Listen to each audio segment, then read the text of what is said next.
আলাইহিস সালামের উম্মতের মধ্যে একটা মেয়েটা ছিল বড় চরিত্রহীনা, মেয়েটা ছিল নাইট ক্লাবের মেয়ে।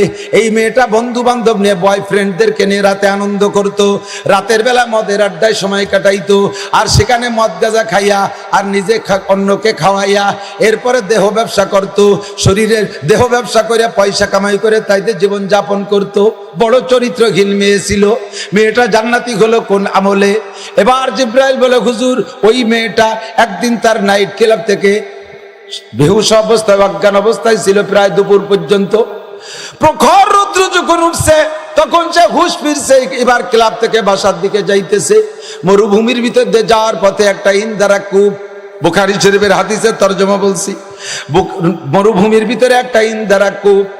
ওই মেয়েটা যখন ওই কূপের কাছে গেছে, গিয়ে দেখে একটা কুত্তা জিব্বা বেরোইয়া এমলাইয়া কানতেছে। একবার ওই ইন্দারার নিচের দিকে তাকায়,